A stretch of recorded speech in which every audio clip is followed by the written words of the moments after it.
I still cannot get over the Uttam Chandra's The Sacred Games and how, I mean, every time I feel I need inspiration, I keep going back to that book. I like the way Ravi Subramaniam creates a plot. I mean, he writes more on his financial scams and the way, but I really feel that the way he kind of spreads out the story and bring it together, I wish I could do that. Bilal Siddiqui is actually a guy half my age or even younger than that, but I really like the way he conceives the plot in his head and he brings out the story. But the man I'm really scared of is one Mr. Neeraj Kumar, who was the former Delhi commissioner, and more or less my skill set kind of matches or rivals his, because he is seeing this world as a police commissioner, as a police officer, and I kind of look at it more as a reporter from the other side. Our paths match, our details sometimes are on the opposite side, and I see that he kind of does it with more mastery as a cop, as someone who's in the middle of it, than someone like me who is reaching on the scene late and then trying to compile the data and get the story. The fifth guy that I would like to mention here is my friend Vijay Singh. He is one of the very intelligent police officer, and the kind of detail and story that he gets is absolutely fantastic. Amit Lul also writes absolutely beautifully, I must say. So these are my 5 very favorite people.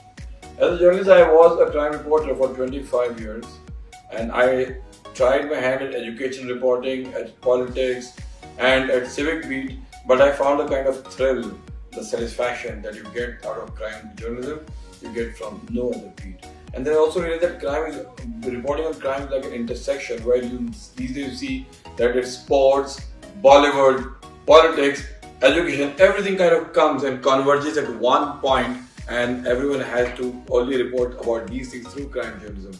So which is I like this more fascinating than other reporting beats. Oh, these are 2 different ball games. It's like T20 and 5-day cricket. So, well, as I said, that it's all up to you that how you want to do it. In journalism, you have to say the entire story in 400 words, and again, there is a scope for following it up next day, third day, fourth day. So, for example, T20, if you have lost one match, there's another day to score the same point, you make it up.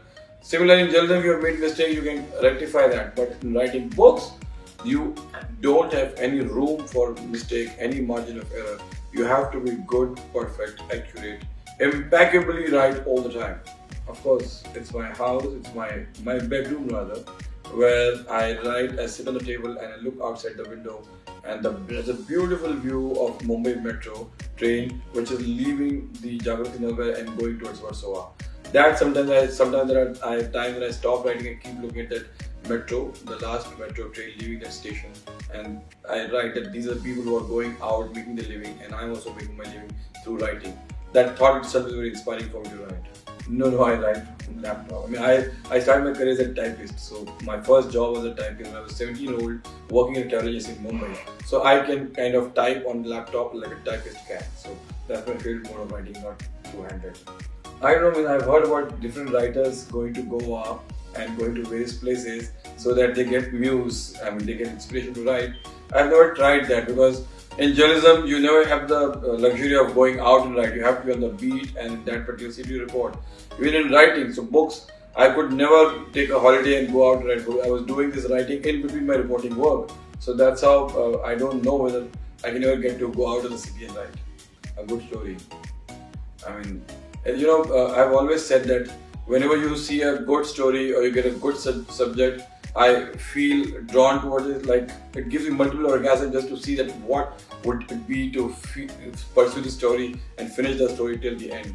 So at that time I forget everything, sleep, food, comfort, family, everything else but to change the story and finish it off. I don't know how my writer friends will feel about this, but if you have to write a book, you have to be a bit crazy in head. Unless you don't go crazy, you cannot finish the book.